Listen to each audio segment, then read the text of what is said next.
Good morning, everybody, and welcome to the power of space to think. So for those of you who are new to my community, my name is Emily Petty. I am a leadership coach and trainer and facilitator, and my mission or my vision is to see as many people, particularly women, empowered to lead themselves first, hence my community. My business is called Lead Your Way, and to lead others with authenticity, with vulnerability, with empathy, starting from the point of understanding ourselves, understanding who we are, how we can have most impact so that we can support and enable others to do the same. And my desire is for you to love work, love life, and for that to be completely encompassed in who you are. So today I wanted to talk about the power of space to think, and it's something that I've been thinking about for a long time, particularly as a coach. When we coach people, really all we are doing, and it's sort of this simple, but also very powerful and not necessarily always seen in our world, but a coach, basically, if you pay me to be your coach, you are paying for my attention. You are paying someone to give you their undivided attention. And when we think about that, we don't actually get that very much in our lives. So I know certainly when I speak to, sorry, I've got a bit of a runny nose this morning. When I speak to my husband, I often don't get his undivided attention.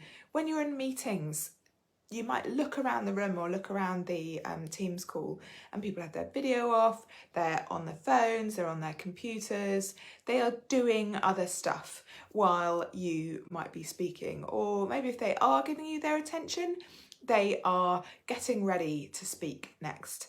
And my thinking around this area has been transformed by reading about the work of a lady called Nancy Kline, who has written several books, but her core books are called Time to Think and More Time to Think. And she wrote, this is sort of not new stuff, she wrote Time to Think in 1999. Her work really for me, as I say, has been transformational. So in this session, I wanted to just give a highlight of her work. Just caveat to say that I'm working towards, I'm going to do some facilitation training later next month in March to become a Time to Think practitioner. So it is an area that I'm wanting to work in and grow on. But I really do want to start the conversation because my passion and vision is to create spaces where people can come and think, to create spaces either in my programs or through action learning sets and listening circles, to enable and facilitate spaces within your workplaces to help you to think more powerfully at work, and to create a movement really of people who want to create time to think. So drawing on Nancy's work, drawing on my other understanding around coaching, psychology and philosophy. Oh, hi Tracy, lovely to see you. And if you are also anyone else who's watching live or on replay, please do say hello. So Nancy Kline always starts, I've listened to a few podcasts from her and she always starts with this quote. And I just want you to settle on this for a moment. And she says, the quality of everything that human beings do depends on the thinking we do first. So when we think about that really deeply, every action we take starts with a thought, and every decision we make starts with a thought. And if we rush into action, if we rush into decision, if we move forward too quickly and don't allow ourselves either independently time to think or corporately as a team or in meetings time to think, there's a really high chance that we're going to get to the wrong decision, or not necessarily the wrong decision, but we could get to a better decision, a more innovative decision, a more diverse decision, a more creative decision or a creative action. And what we do actually is if we don't give ourselves time to think, we just allow our computer side of our brain, which is programmed based on our past experience. So I did that in the past, I'll do that again. I did that in the past, I'll do that again. And allowing ourselves to think sort of breaks that cycle and enables us to draw on our feelings. It enables us to draw on insight from other people to help us move forward and make more empowered, more bold, more brave decisions, to enable us to adapt to change in an ever-changing world. So I really, really believe passionately in this as such a powerful tool. And what I want to do today is give you 5 of the 10 components of a thinking environment, or behaviours of that help us to think. So Nancy Kline talks about 10. I'm going to talk today about the top 5. I don't want to kind of overwhelm you.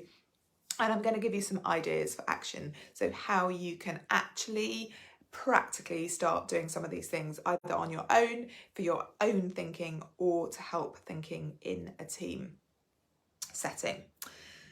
So the quality of our thinking depends on how people treat us while we're thinking.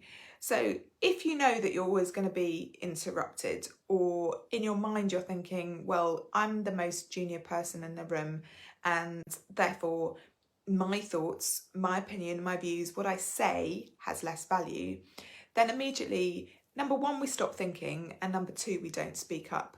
And so often I work with my clients in one-to-one coaching, or my group coaching programs, and one of the biggest challenges they face is speaking up in meetings.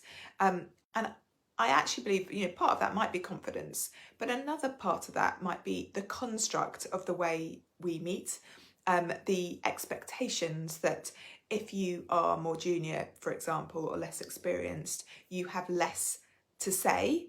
And if we have less to say, that's because we have maybe less experience. But what Nancy Kline believes is that we all have equality. So that's one of the components, which I'll share in a minute. So imagine a meeting where one person dominates the conversation. I'm sure we've been in those meetings, and one view becomes a decision, or maybe other people do contribute, but actually deep down their thoughts and views aren't valued, and it always comes back to that core person's decision. We avoid expressing our feelings, so it's all based on action, not acknowledging that maybe something might feel uncomfortable, it might feel difficult, we might actually feel joy, excitement, all of those things like feelings are sort of suppressed. Maybe if you think about meetings, people arrive late, and that shows sort of disrespect, basically, for the decisions that are going to be made for the people who are present. It shows that they probably haven't taken time to think and prepare for the meeting. As I said, people are probably on devices. Maybe they've got their video off. They're not giving full attention. And then we think about our own personal thinking. So I'm going to ask at the end, how much time in the day or in the week do you dedicate to your own deep thinking, your own individual thinking? And this morning, I try to dedicate time every day to plan for the day and reflect at the end of the day. And I was very conscious about thinking this morning, but in my mind was always saying, when I was sitting down and sort of made a decision, I'm just going to dedicate the first hour of today to thinking through where I'm at. It's been a busy week. I've got a busy week next week. What does that look like for me? But my mind kept saying to me, but Emily, you've got all these million things to do. Stop thinking about it and just move to action. Move to action, Emily. Come on. And I started to have an uncomfortable feeling about not taking action. So I was noticing that feeling of feeling a little bit agitated and uncomfortable, but also recognising that if I just jumped into action, it wouldn't have been aligned, it wouldn't have been the right action, and I needed to explore and understand my thinking first before I take action. So let's get into it. Do say hi if you're watching live, as I say, and do say hello on replay. If you've got any questions as I go through, particularly about how you might apply this to your personal life or your individual thinking and group thinking, please do let me know. So the first is attention, and have a think about this in terms of, if maybe you're thinking, oh, Emily, I don't have control over meetings, I don't chair meetings, I go to these hideous meetings, but I don't have control. Think about what you can control. So you can give other people attention, you can arrive on time, for example. So when we interrupt people, talk over people, or we're thinking, what am I going to be saying next? That interrupts the other person's thinking, if that makes sense. So interruption inhibits thinking. So if I know that someone else is about to jump in, my mind will shut down quite quickly. So when we meet together, so a promise, like an agreement, that we won't interrupt our thinking, immediately unlocks our ability to think. So to say at the beginning of a meeting, you know, this is how we work together, and one of the ways we work together is we don't interrupt. And this is really, really powerful. It's countercultural. It does take a time to practice. And if you're thinking alone, as I've said in my example, give yourself a dedicated amount of time. And if you find it really difficult, just say, actually, I'm going to think for 10 minutes today. And try to stick to that time. Notice that voice that says, you really ought to be getting on to some action. Those emails are pinging in. I can hear the ping. They're coming in. You ought to be responding to those emails. You ought to be doing something else. You ought to be a little bit more busy and taking action. Just give yourself permission to think. Block that time out in your diary. And then the second component to thinking is equality. And that says that everyone has a turn. And I think this is really powerful. And the one way you can do this is rounds. So making sure you go around the room and everyone has an opportunity to speak if they desire to speak. There's no obligation to, because it says everyone is equal. So we have hierarchies in our organisations, and I was reflecting today, that's necessary. But if when we come to a meeting, the people who've been chosen to attend that meeting should have a voice. And if actually they don't have a voice, or what they say isn't respected, then maybe they shouldn't be in the meeting. And therefore, we need to believe that when we choose to invite people to a meeting, they have the ability to think, and they have an equal seat at the table. So here we say, when we're talking about thinking, we remove the hierarchy around pay grade, around job title, around our professional qualifications, because actually we've all got an equal innate ability to think and find solutions.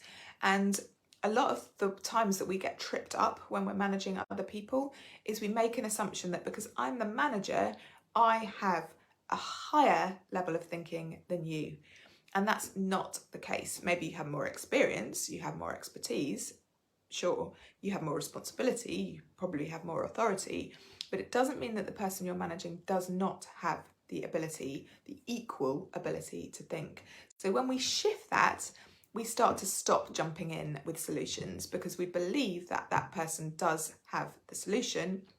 If there's a knowledge gap, then obviously you provide the knowledge. But if it's a thinking gap, then they can come to that solution. And then the third behaviour that we can adopt to create a thinking environment is ease. So this is the ease in which we work together. This is ease as in slowing down.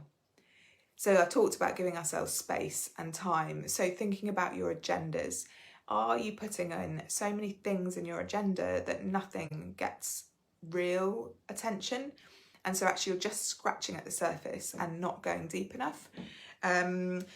We are fragmented in our lives. One of the things I did today was I did a spider diagram of everything that is going on in my life, personal life, all the work stuff, my health, my family, my relationships, my children, all of that, just bung that into a spider diagram. And I thought, gosh, that's a lot of stuff. I'm pulled in many, many different directions. But when I come to think, or when I come to maybe tackle a problem in one of those areas, it's sort of my responsibility to kind of cordon that off, to give it that time. Whereas if I'm choosing to think about something very specific, but my mind is somewhere else, I'm not going to give it the full attention.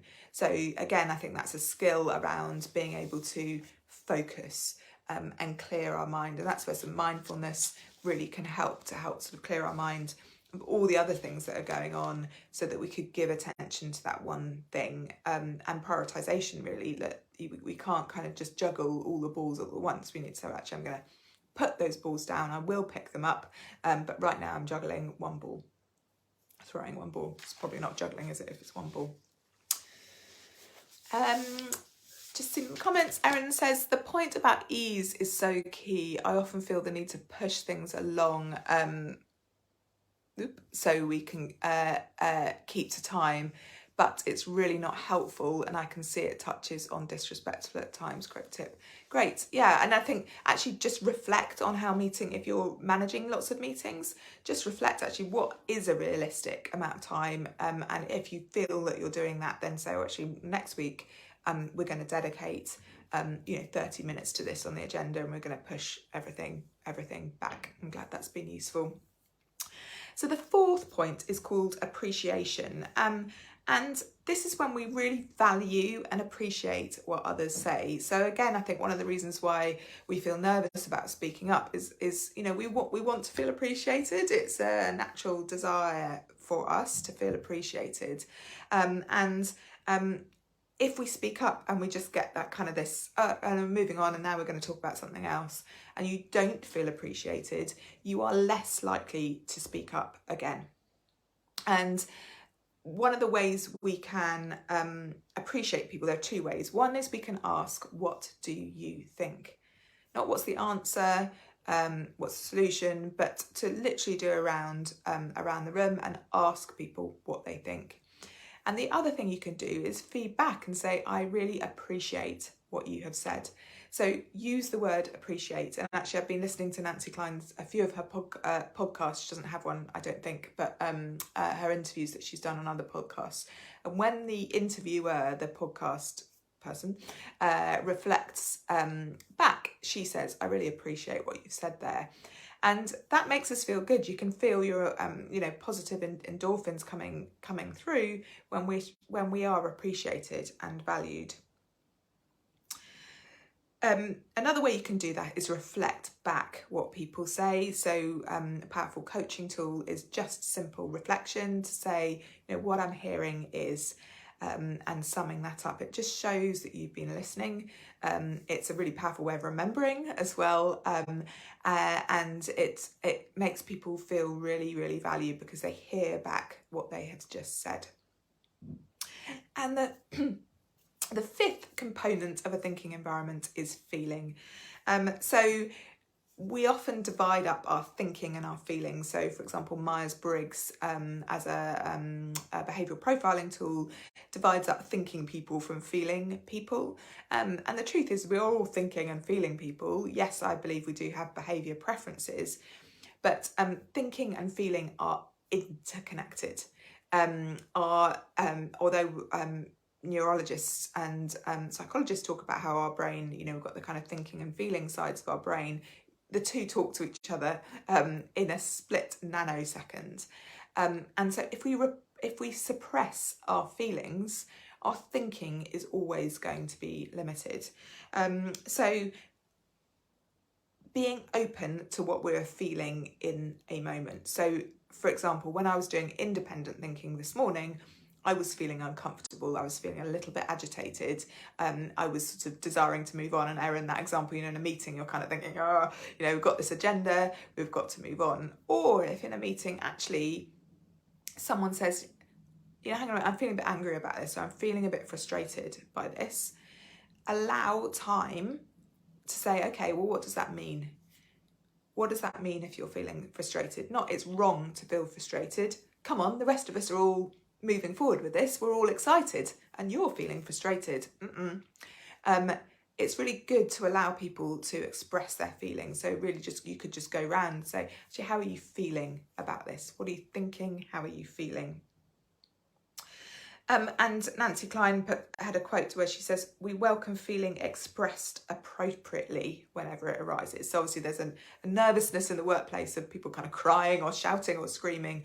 I always talk about expressing an emotion and putting a path forward. So if anyone follows Liz and Molly, they've written a really brilliant book called No Hard Feelings. They're on Instagram and Twitter, as far as I know, probably on LinkedIn as well.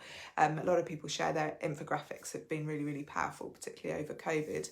And they talk about, if you express an emotion, I'm angry, or I'm frustrated that the database team haven't done what they said they'd do. Sorry, Tracy. Tracy's watching. She works in data, I think. So say that's a frustration. I'm frustrated by that, but I am going to go and meet with the head of data, and we're going to work it out, and we're going to talk about it, or we are, we're going to find a solution to this problem. So particularly if you lead a team or lead others, really think about it's safe and good to express emotions, but put a path forward. So those are the 5 components of a thinking environment. I'll just run through them again. So we have attention, equality, ease, appreciation, and feelings. And I just wanted to touch on the impact of doing this work. And I'd love to hear in the comments if anyone has got any other thoughts around listening to this, or what else could be the impact if we really shifted how we worked. But I thought about new ideas, diversity of thought. In fact, diversity is one of the other 5 components. So when you think, actually, if everyone contributes and truly thinks, gosh, how exciting that would be. You've got 10 people in the room, that's 10 ideas, 10 thoughts. How exciting. You'd have an empowered team with an increased self-confidence, because when I go into a room and I know that my thoughts are going to be valued and appreciated, I feel good about myself, and I go, okay, I can do this, and I feel motivated, excited, passionate about my work. Your decisions will have more impact because everyone is on board. Everyone's come on a journey. You'd face less resistance because you're not constantly battling forward, you're bringing people with you. Do share any other kind of impacts. And I think for me personally, I think for us personally as individuals doing this thinking, it really does nail into this whole self-belief piece and self-acceptance, because when we recognise we do have the answer, that is so freeing. And I think so often we jump onto, I've got to find some help, I've got to find a solution, someone else has the answer. And one of the challenges is, in social media, we're being sold answers. So I run my own business, people are saying, buy from me, I can tell you how to get unlimited clients. Buy from me, I can tell you the solution, the magic solution to how to do amazing posts on social media. Buy from me. So that they're tapping into my need and my lack of self-confidence. Whereas actually, I believe that I do have the answers, and I want to find a coach that doesn't sort of sell and I've got a magic solution. I want to find a coach that tells me that that I can walk alongside you, and I believe you've got a solution to your business. You've got some ideas for your work that are unique and amazing because you are you. No one else has had your life experience, and that is exactly what you bring to the table. So I just thought I'd end with some ideas really about how you could create more thoughtful environments, both at work and in your own life. So one is to do rounds. So to make sure at least at some point in a meeting, you go round the table, either asking, what do you think? What are your views on this particular subject? What do you want to contribute? Just think of an insightful question that you might want to ask, and then make sure everyone has an opportunity to speak. If there are people in your room who definitely don't feel confident speaking up, I know that some people, get anxious in those sorts of situations, or maybe have made decisions to keep their video off. Maybe a first point is just having a conversation. How do we appreciate each other? How do we give each other attention? What does that look like for our team? And come up with an agreement of how you would like to work that as a team, based on who you've got in the room. So if you've got someone neurodiverse who finds going around speaking up very difficult, have a conversation, either one-to-ones or as a team, about how that could work. One of the tips Nancy Kline talks about is not taking notes. So particularly in a one-to-one setting, if you want to give someone your full attention, if I'm taking notes, I'm not actually listening, because my brain is trying to transfer. So I can't pretend to take notes and speak. Surprise, surprise. My brain is trying to transfer this information that I'm hearing from you onto the paper, and immediately I've broken eye contact because I'm looking down. So try not to take notes. And one of the tips that someone gave me was, if you want to kind of just remember something, write a word down. I like to kind of mind map a bit, and then give yourself 5 to 10 minutes after a meeting, or even at the end of the meeting when everyone's present, say, let's just have 5 minutes to just consolidate our thinking and write some notes down. So everyone can then just have some quiet reflection time within the meeting to order their notes. And actually, you'll find that your notes will be more ordered, more considered, clearer if you give yourself those 5 minutes just after the thinking. But you'll have had some really powerful conversations by not taking notes. Sorry, I've got a dog growling. Setting ground rules, I sort of shared about that, and making sure that you've set ground rules as to how you work together. Thinking really intentionally about how you meet, when you meet, why you're meeting, who you're bringing to the table is really, really, really important. So if you've got people in the room who don't need to be there, and you're not valuing their thinking, then think about that. Why are you meeting? Are we just talking at you? Is it a thinking meeting? And therefore you can shift based on that. Ask people what they think, and appreciate them, and say that you appreciate their context. Use coaching questions. So the GROW coaching model is a really powerful model that you can use. You can Google that. It's an acronym, and there's lots on the internet about the GROW coaching model. And then time. So think about your agendas. Are they too rushed? Is there enough time in those agendas? And then personally, do you dedicate time to think? And I believe that if you want to facilitate thinking environments, you need to be a thinker first. So my main action, if you're sort of thinking, oh, this is great, Emily, this is really helpful, would be to take away and start to dedicate time to think yourself, so that you are actively thinking in your own life, so that you can model it much more powerfully. And I would say just model that appreciation as well, particularly if you're don't have influence on agendas or how meetings are run. You can always just say, I really appreciate what you've just said, and you could practice not taking notes, etc. So there's lots of ways that you could do this without actually, maybe if you don't have authority in terms of chairing a meeting. So I want to just end by asking those questions. So how can you think more, and how can you build more deep thinking into your life? So just take a moment to have a think about that. How can you think more, and how can you build more deep thinking into your life? And please do share any aha moments that have come from this session. I would love to hear from you. So Erin says, I definitely finding balancing how to provide support, knowledge to team members who are learning early on in their career, while still providing space for them to find their own solutions tricky. One to mull over my next dedicated thinking time. Yes, so there's always that balance, and particularly people are new to roles.